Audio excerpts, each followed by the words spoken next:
வியாதி வரக்கூடிய ஒரு வயதா? முந்தையெல்லாம் 60 என்பதுதான் வியாதி வரக்கூடிய ஒரு வயதாக சொல்வார்கள். ஆனால் இன்னைக்கு 40 ஆனாலே கண்டிப்பாக மெடிக்கல் செக்அப், கண்டிப்பாக வாக்கிங் எல்லாமே செய்யணும். என்ன காரணம் என்று சொன்னால், நாம் ஒரே வார்த்தை சொல்லிவிடுவோம், நமக்கு எக்ஸசைஸ் இல்லை. எக்ஸசைஸ் மாத்திரமல்ல, நாம சாப்பிடக்கூடிய சாப்பாடு நம்முடைய சரீரத்துக்குள்ளே ஒரு வியாதியை கொண்டு வருகிறது, ஒரு சுகரை கொண்டு வருகிறது. நம்முடைய பாடிக்கு ஒரு கெப்பாசிட்டி இருக்கிறது. அந்த பாடியோட கெப்பாசிட்டியை தாண்டி இந்த சாப்பாடு உள்ளே போகிறது. அதனால எந்த விதமான சுரபிகளையும் வேலை செய்ய விடாமல் இந்த சாப்பாடு தடுக்கிறது. கவனித்துக் கொள்ளுங்கள், இந்த சாப்பாடை கொடுக்கிறவர்கள் இவர்கள். அந்த சாப்பாட்டினால் வரக்கூடிய வியாதி வந்தால் அதுக்கு தேவையான மருந்தையும் கொடுக்கிறவர்கள் இவர்கள். நீங்க இன்னைக்கு இந்தியால ஒரு கடையில போய் வாங்கக்கூடிய மெடிசன் வாங்கினா கூட இதனுடைய அதிகாரம் எங்க இருக்குன்னு பாத்தீங்கன்னா இலுமினாட்டிஸ் கையில தான் இருக்கு. முழு மெடிசனை தயாரிக்கிறவங்க அவங்க தான் கொடுக்கறாங்க.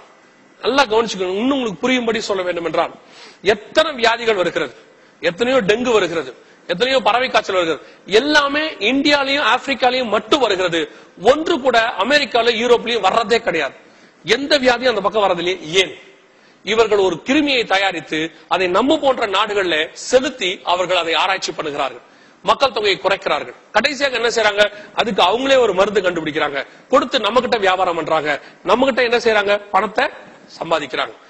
தினகரன் பேப்பர்ல வந்ததான ஒரு செய்தி, ஒரு வருஷத்துக்கு 4.5 கோடி இந்தியர்கள் ஏழைகளாக மாறிக்கொண்டிருக்கிறார்கள். எதனால தெரியுமா? மருந்துனால மட்டும். ஹாஸ்பிட்டல்ஸ் அதிகமாயிருச்சு, அதிகமாக மெடிக்கல் ஷாப்ஸ் அதிகமாயிருச்சு, அதிகமா பிள்ளைகளை நாம டாக்டர்ஸ்க்கு படிக்க வைக்கிறோம். என்ன காரணம்? நம்ம டாக்டர்ஸ்க்கு படிச்சா நல்ல ஃபியூச்சர். அப்படின்னா என்ன அர்த்தம்? நல்ல வியாதி வரும்னு அர்த்தம். அவர்கள் எப்படி செய்கிறார்கள் என்று சொன்னால், முழு உலகத்தையும் தங்கள் கண்ட்ரோலுக்கு கீழே கொண்டு போய் விட்டார்கள். எக்கானமி அவங்க கிட்ட போயிருச்சு, எஜுகேஷன் அவங்க கிட்ட போயிருச்சு, சாப்பாடு அவங்க கிட்ட போயிருச்சு, இன்னைக்கு இருக்கக்கூடிய மெடிசன்ஸ் அவங்க கண்ட்ரோல்ல இருக்குது. அதே மாதிரி நான் ஏற்கனவே சொன்ன மாதிரி பாலிடிக்ஸ் அதுவும் அவங்க கண்ட்ரோல்ல இருக்கு. கடைசியா ஒரு காரியம், டெக்னாலஜி. நீங்கள் பார்த்திருப்பீங்கன்னு நினைக்கிறேன். இன்னைக்கு முழு டெக்னாலஜியும் கம்ப்யூட்டர் என்று நாம் ஒரே வார்த்தை சொல்லிடுவோம், இன்டர்நெட்னு ஒன்னு சொல்லிடுவோம். இன்னைக்கு இந்த இன்டர்நெட்டோட கண்ட்ரோல் யாருகிட்ட இருக்குது? நீங்க ஒரு கம்பெனியா பிரிப்பீங்க. இன்னைக்கு இருக்கிற மொத்த பெரிய கம்பெனியும் அந்த 13 பேர்கிட்ட தான் இருக்கு, அந்த 13 குடும்பத்துக்கிட்ட தான் இருக்கு. அவங்க தான் முழு கண்ட்ரோல் வச்சிருக்காங்க. இவங்களுடைய அடையாளங்கள், சிம்பிள்ஸ் என்ன நீங்க பாத்தீங்கன்னு சொன்னா, எஃப்டிஏ சிம்பிள் 2 பாம்பு, அதே மாதிரி Illuminatis symbol eye of Horus. அதே மாதிரி இவங்களுக்கு பல பிரிவுகள் இருக்குது, ஃப்ரீ மேசன்ஸ். இதெல்லாமே ரிலிஜியஸ் விங். இவங்க திருச்சபைகளை என்ன செய்யறாங்க? இந்த ஃப்ரீ மேசன்ஸ் வச்சு திருச்சபைகளை பிடிக்கிறாங்க. ஆவிக்குரிய தலைவர்கள், தயவு செய்து இந்த எச்சரிப்பை எடுத்துக்கொள்ளுங்கள். என்ன தெரியுமா? உங்களுக்கு வெளிநாட்டிலிருந்து ஏதோ ஒரு ட்ரஸ்ட் ஒன்று வருகிறது, அவர்கள் பணம் கொடுக்கிறார்கள், நாங்கள் இங்கே திருச்சபை கட்டி கொடுக்கிறார்கள், ஆனால் எங்களுடைய சிம்பலை மாத்திரம் வைத்தால் போதும், எங்களுடைய போர்டை மாத்திரம் வைத்தால் போதும் என்று சொல்வார்கள். ஏமாறாதீர்கள். உங்களை கர்த்தர் திருச்சபை உருவாக்க சொன்னால் அதை கட்டி கொடுக்கிற பணத்தையும் கர்த்தர் கொடுப்பார். வெள்ளை காக்காய் மூலமாக, வெள்ளைக்காரர்கள் மூலமாக அல்ல, இங்கிருந்தே கர்த்தர் உங்களை சந்திக்க வல்லமையுள்ளவராக இருக்கிறார். கவனித்துக் கொள்ளுங்கள். இன்னைக்கு நீங்க பார்க்கக்கூடிய இந்த திருச்சபைகள் எல்லாம் இலுமினாட்டி சிம்பல் தான். ஃப்ரீமேஷன்ஸ் என்பது இந்த இலுமினாட்டிஸ் ஒரு பிரிவு. இவர்கள் தான் இதை செய்கிறார்கள். இவர்கள் தான் திருச்சபை முழு கண்ட்ரோலும் கொண்டு வருகிறார்கள். இன்னைக்கு தமிழ்நாட்டில் இருக்கக்கூடிய மிகப்பெரிய பணக்காரர்கள் அநேகர் இந்த ஃப்ரீமேஷன்ஸ் பிரிவு. இவங்களுக்கு சாட்டன் சர்ச் என்ற பெயர், சர்ச் ஆஃப் சாட்டானிக் என்ற பெயர். இவங்களுக்கு ஒரு பைபிள் தனியாக இருக்கிறது. 12 மாசம் 12 பலிகள் கொடுப்பார்கள். ஆடு, மாடு, பன்னி, சில நேரத்துல நரபலி நிறைய கொடுப்பார்கள். இவர்களுடைய ஹெட் குவார்டர்ஸ் கோயம்புத்தூருக்குள் இருக்கிறது, இவருடைய ஹெட் குவார்டர்ஸ் சென்னையில் இருக்கிறது. இவர்கள் முழுவதுமாக நம்மை கண்ட்ரோல் பண்ணி கொண்டிருக்கிறார்கள். இன்னைக்கு இருக்கக்கூடிய கூகுள் ஜீன் பாப்பீங்க, ஃப்ரீமேஷனுடைய சிம்பிள் ஜி. நீங்க பாப்பீங்க ஒரு செட் ஸ்கொயரும் ஒரு கம்பஸும் நடுவில் ஜீன் இருக்குது. இதே ஜியை தான் நீங்க எங்க பாக்குறீங்க? கூகுள்ல பாக்குறீங்க. இன்னைக்கு கூகுள் கண்ட்ரோல தான் முழு உலகம் இருக்கு. இன்னைக்கு நம்ம வச்சிருக்கிற கம்ப்யூட்டர்ஸ் எல்லாமே இவங்க கண்ட்ரோல் தான். சோ டோட்டல் 13 பேர் உள்ளதான அந்த நிறுவனம், அந்த குடும்பம், அந்த அண்டர் கிரவுண்ட் சொசைட்டி, இலுமினாட்டிஸ் நம்மை கண்ட்ரோல் பண்ணி கொண்டிருக்கிறார்கள். முழு உலகமும் இவங்க கண்ட்ரோல்ல போயிருச்சு. சாப்பாடு போயிருச்சு, மருந்து போயிருச்சு, பாலிடிக்ஸ் போயிருச்சு, எஜுகேஷன் போயிருச்சு, நம்முடைய எக்கானமி போயிருச்சு, டெக்னாலஜி போயிருச்சு, எல்லாம் இவங்க கண்ட்ரோல். இன்னைக்கு பாருங்க, உங்க கையில இருக்கிற ஸ்மார்ட் போன், இந்த ஸ்மார்ட் போனை வாங்கும் போது அது என்ன சொல்லுது? உங்களுடைய மெயில் ஐடி கொடுத்தாதான் ஸ்மார்ட் போனுக்குள்ளே உங்களால போக முடியும். வித்தவுட் மெயில் ஐடி ஒன்னும் போகவே முடியாது. நம்மளை பொறுத்த வரைக்கும் நம்ம என்ன நினைக்கிறோம்? ஒரு பாஸ்வேர்டு தான் நமக்கு இருக்கிற ஒரே அதிகாரம்.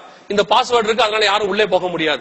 கவனிச்சு கொள்ளுங்க, நீங்க பாஸ்வேர்டை மறந்துட்டீங்க, இப்ப அது உள்ள போக முடியாது. அந்த மெயில் உள்ள போக முடியும். எப்படி முடியும்? அவங்க ஒரு பாஸ்வேர்டு கொடுப்பாங்க, டெம்பரவரியா நீங்க உள்ள போய் பாஸ்வேர்டு மாத்தி கொள்ளலாம்ன்றாங்க. ஒருவேளை உங்கள் மெயில் ஐடிக்குள்ள ஒரு பாஸ்வேர்டால வச்சு அவங்க கொடுக்கிற பாஸ்வேர்ட்ல உங்களால போக முடியும்னா, ஏன் அதே பாஸ்வேர்டு வச்சு அவங்களால உள்ள போக முடியாது? நம்ம டேட்டாஸ் எல்லாமே இன்செக்யூர், எல்லாமே இனி அவங்க கண்ட்ரோல்ல இருக்கு. முந்தையெல்லாம் பாஸ்வேர்ட் போகும்போது சைன் அவுட் பண்ணிட்டு இன்னைக்கு வெளியே வருவோம். ஆனா இன்னைக்கு ஸ்மார்ட் போன் வந்துருச்சு, யாரும் சைன் அவுட் பண்ணிட்டு வெளியே வரதே கிடையாது. எல்லாருமே 24 hours சைன் இன்ல தான் இருக்கிறோம். என்ன காரணம்? முழு நேரம் நம்மளை கண்காணிக்கிறார்கள். டோட்டல் கண்ட்ரோலும் அவர்கள் கையிலே போய்விட்டது. எக்கானமி அவங்க கையில போயிடுச்சு. வெளிப்படுத்துற விசேஷம் 13ஆம் அதிகாரத்துல அழகா ஆண்டவர் சொல்லுவார். 7வது வசனத்துல அவர்கள் யுத்தத்தின் மூலமாக பிடிப்பார்கள். 15வது வசனத்துல அவர்கள் ரிலிஜியஸ் மூலமா பிடிப்பார்கள். 17வது வசனத்துல எக்கானமி மூலமா பிடிப்பார்கள். கர்த்தர் சொன்னபடியே எக்கானமி மூலமா, ரிலிஜியஸ் மூலமா, பாலிடிக்ஸ் மூலமா எல்லாத்திலயும் தங்க கண்ட்ரோல கொண்டு வந்துட்டாங்க. இன்னைக்கு இருக்கிற ஸ்கூல்ஸ், எஜுகேஷன்ஸ், இன்னைக்கு இருக்கக்கூடிய எல்லாமே இவங்க கண்ட்ரோல தான் இருக்கு. இவர்களுடைய அண்டர் கிரவுண்ட் சொசைட்டியில் இருக்கக்கூடிய ஒரு ஆள் தான் அடுத்த அந்தி கிறிஸ்து. 7வது இடத்துல, அந்த 7வதுல இருந்து வரக்கூடிய 8வது மகன், 8ஆம் அவன் என்று வேதம் சொல்கிறது. அவன் தான் ஆன்டி கிரைஸ்டாக இருக்க போகிறான். உங்களுக்கு தெளிவாய் நான் ஒரு காரியத்தை சொல்லுகிறேன். 8வது சாம்ராஜ்யம் பூமியில் எழும்பி வந்து விட்டது. இலுமினாட்டிஸ் என்று சொல்லக்கூடிய அண்டர் கிரவுண்ட் சொசைட்டி முழு உலகத்தையும் தங்கள் கண்ட்ரோல் கீழே கொண்டு வந்துட்டார்கள்.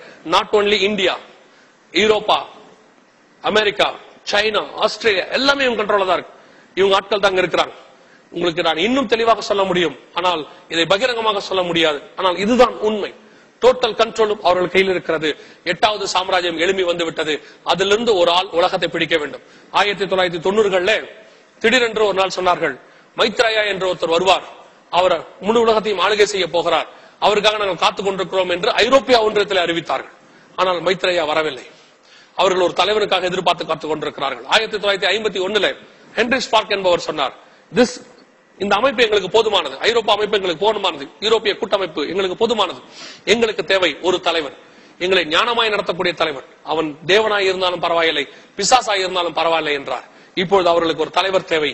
அதை உருவாக்கக்கூடிய அந்த தலைவனை வெளியே கொண்டு உட்கார வைக்கக்கூடியதான அந்த குழு, அந்த கமிட்டி எல்லாவற்றையும் செய்து முடித்து விட்டது. அப்படியால் நீங்கள் கேட்கலாம், இந்த சாப்பாடு, இந்த மெடிசன், எஜுகேஷன் எல்லாம் இவங்க போயிட்டு இவங்க தான் நடத்துறாங்க, இவங்க தான் நம்மளை கண்காணிக்கிறாங்க. அப்ப கர்த்தர் என்ன செய்யறார்? இவர்களை இப்படி கொண்டு வந்ததே கர்த்தர் தான். நேபுகாத்நேச்சாரை வர வைத்தது கர்த்தர், அலெக்சாண்டரை வர வைத்தது கர்த்தர், இலுமினாட்டிஸை வர வைத்தது கர்த்தர். கடைசி சாம்ராஜ்யம் இவர்கள் கையிலே 7 ஆண்டு காலம் இருக்க வேண்டும். பிடிக்கிறவர்கள் எழும்பி வந்து விட்டார்கள். அப்படியானால் இதிலிருந்து தப்பிப்பதற்கு என்ன செய்ய வேண்டும்? ஒரே ஒரு வழிதான் இருக்கிறது. இதிலிருந்து தப்பிப்பதற்கு ஒரே ஒரு வழிதான் இருக்கிறது. அந்த வழி ஆண்டவராக இயேசு கிறிஸ்து என்கிறதான ஒரே வழி. இயேசு கிறிஸ்து சொன்ன இத்தனை காரியங்களும் இவ்வளவு தெளிவாய் நடைபெறுகிறது. இதிலிருந்து தப்பிப்பதற்கு இயேசு கிறிஸ்து ஒண்ணுதான் வழி.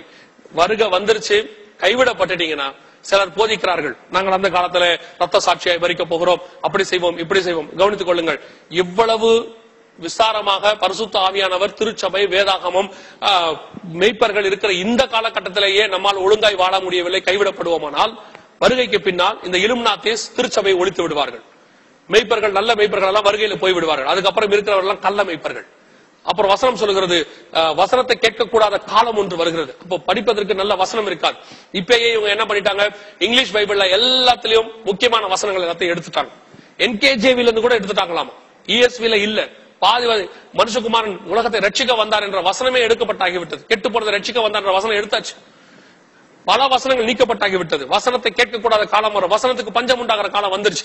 இங்கிலீஷ் வெர்ஷன்ஸ்ல most of the versions are corrupted. Tamil வெர்ஷன்ஸ்ல பழைய வெர்ஷன் மட்டும் தான் சரியா இருக்கு. சோ கர்த்தர் சொன்னபடி எல்லாம் தெளிவாய் வந்து விட்டது. அன்னைக்கு வருகைக்கு பின்னால நல்ல சபை இருக்காது, உண்மையான மெய்ப்பர்கள் இருக்க மாட்டாங்க, கள்ள தீர்க்கதரிசிகள் இருப்பாங்க. அதே வேளையில வசனம் கேட்க விடாத காலம் வரும். இந்த காலத்திலே ஒழுங்கா இருக்க முடியாது நம்மளால, அந்த காலத்துல இருக்கிறது கஷ்டம். ஆனபடியினாலே நல்லா கவனித்துக் கொள்ளுங்கள், இந்த வருகையில போவதற்கு ஆண்டவர் உங்களுக்கு போதுமான அளவுக்கு வாய்ப்பு கொடுத்து விட்டார். இனி காலம் செல்லாது. எல்லாத்தையும் ஆண்டவர் இன்னைக்கு வெளியரங்கமாக்கி இருக்கிறார். வெளியரங்கமாகாத ரகசியம் ஒன்றுமில்லை. 8வது சாம்ராஜ்யம், அந்திகிறிஸ்துவை உருவாக்க வேண்டிய சாம்ராஜ்யம், 7லிருந்து உருவாக்க வேண்டிய சாம்ராஜ்யம், போப்பின் சாம்ராஜ்யத்திலிருந்து உருவாக்கி வந்தான இலுமினாட்டிஸ் ரெடியாகி விட்டார்கள். The lost kings are ready now. இதிலிருந்து தப்பிக்க நீங்கள் ஒன்றே ஒரு செய்ய வேண்டும், அதான் ஆண்டவராக இயேசு கிறிஸ்து. ஆண்டவராக இயேசு கிறிஸ்துவை நீங்கள் ஏற்றுக்கொண்டு அவருடைய ரத்தத்தினாலே பாவ மன்னிப்பை பெற்றுக்கொண்டு, அந்த பாவ மன்னிப்பு நிச்சயத்தை பெற்றுக்கொண்டு, அதோடு கூட பிதா, குமாரன், பரிசுத்தாவின் நாமத்தினாலே தண்ணீரிலே மூழ்கி ஞானஸ்நானத்தை எடுத்து, அதுவும் நீங்கள் ஞானம் வந்த பிறகு எடுத்திருக்க வேண்டும், எடுத்து பரிசுத்தாவின் அபிஷேகத்தை பெற்றுக்கொண்டு ஒரு ஆவிக்குரிய ஐக்கியத்திலே உங்களை இணைத்துக் கொள்ளும் பொழுது வரப்போகிற அழிவிற்கு, வரப்போகிற ஆபத்திற்கு, உங்களை சூழ்ந்திருக்கிற ஆபத்திற்கு தப்பித்துக் கொள்வதற்கு அது ஒன்றுதான் வழி. ஆண்டவராக இயேசு கிறிஸ்து வரப்போகிறார். ஆபத்துகள் முழுவதும் நம்மை சூழ்ந்து விட்டது. இனி காலம் செல்லாது. உங்களை கண்காணிக்கிற செல்போன் உங்கள் கையில் இருக்கிறது. உங்களை கண்காணிக்கிறதான எல்லா காரியங்களும் உங்கள் கைக்கு வந்துருச்சு. நம்முடைய ஆண்டவர் வெகு சீக்கிரத்தில் வரப்போகிறார். இந்த எச்சரிப்பை உங்களுக்கு கொடுக்க வேண்டும் என்று கர்த்தர் விரும்பினார். அந்த எச்சரிப்பை கொடுத்திருக்கிறார். இந்த ஒளிப்பலையை கொடுப்பதற்கு முன்பதாக அநேக காரியங்களை இதற்காக நாங்கள் ஆலோசித்தோம். அநேக காரியங்களை கேதர் பண்ணோம்.